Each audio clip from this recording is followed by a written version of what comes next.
नमस्कार। चलिए आज एक ऐसे सफर पर चलते हैं जो हमें हजारों साल पीछे ले जाएगा। एक खोई हुई दुनिया की खोज में।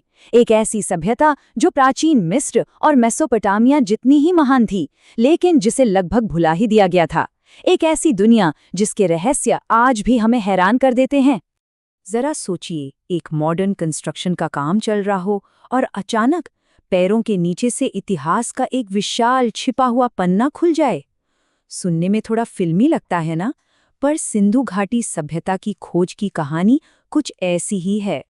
यकीन करना मुश्किल है, पर यह सच है।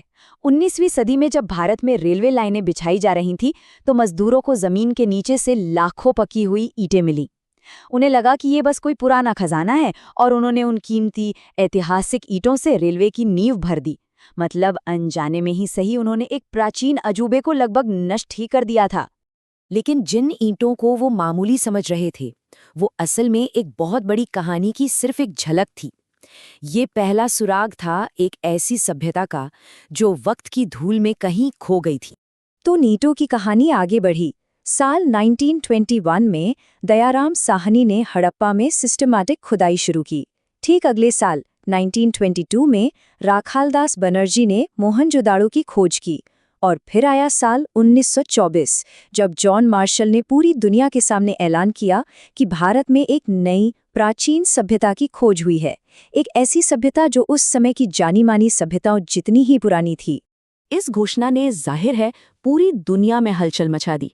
सबके दिमाग में सबसे बड़ा सवाल यही था, आखिर ये रहस्यमयी लोग थे कौन, जिन्होंने इतने एडवांस शहर बनाए और फिर अचानक जैसे गायब हो गए। इस सभ्यता को आज हम 3 मुख्य नामों से जानते हैं। पहला, हड़प्पा सभ्यता, क्योंकि हड़प्पा वो पहली साइट थी जिसे खोजा गया था। दूसरा, सिंधु घाटी सभ्यता, क्योंकि ये शक्तिशाली सिंधु नदी के किनारे फली फूली।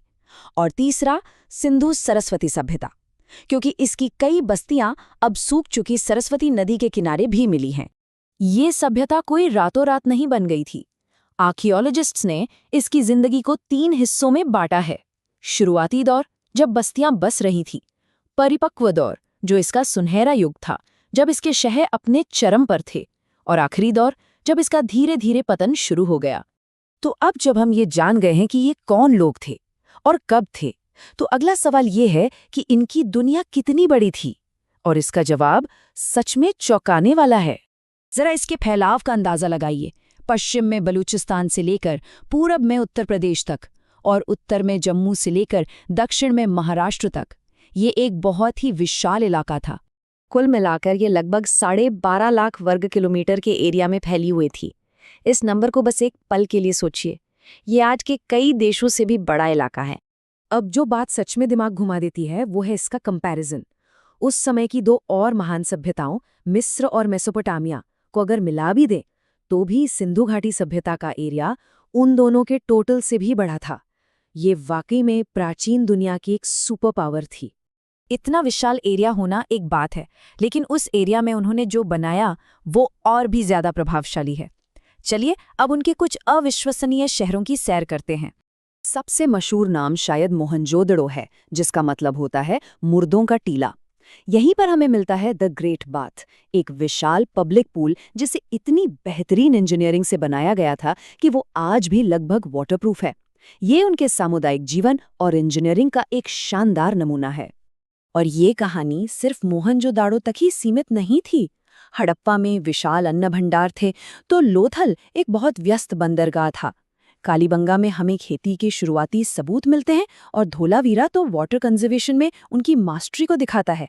हर शहर उनकी एडवांस्ड प्लानिंग और स्पेशलाइजेशन की एक अलग ही कहानी कहता है। हमने उनकी ईंटों से लेकर उनके शहरों तक बहुत कुछ खोज निकाला है, लेकिन इस शानदार सभ्यता का एक बड़ा हिस्सा आज भी एक गहरी पहेली बना हुआ है। तो अब तक हम क्या जानते हैं? हम ये जानते हैं कि ये एक बहुत बड़ी, इनक्रेडिबली ऑर्गेनाइज्ड शहरी सभ्यता थी। ये लोग सिटी प्लानिंग, ट्रेड और वाटर मैनेजमेंट के मास्टर थे और प्राचीन दुनिया में एक बड़ी ताकत थे। लेकिन ये कहानी का सिर्फ एक हिस्सा है। और यहीं पर आता है सबसे बड़ा रहस्य। हम उनकी भाषा नहीं पढ़ सकते। उनकी मुहरों पर, बर्तनों पर खूबसूरत निशान बने हैं। एक ऐसी लिखाई है जिसे आज तक कोई भी डिकोड नहीं कर पाया है। जब तक हम इसे समझ नहीं लेते, तब तक उनकी कहानियां, उनके विश्वास, उनके राजाओं और रानियों के नाम, सब कुछ एक खामोशी में बंद है। कौन सी कहानियां हैं जो अभी भी सुनाए जाने का इंतजार कर रही हैं? ये एक ऐसा सवाल है जो आज भी इतिहासकारों और पुरातत्वविदों को अपनी ओर खींचता है।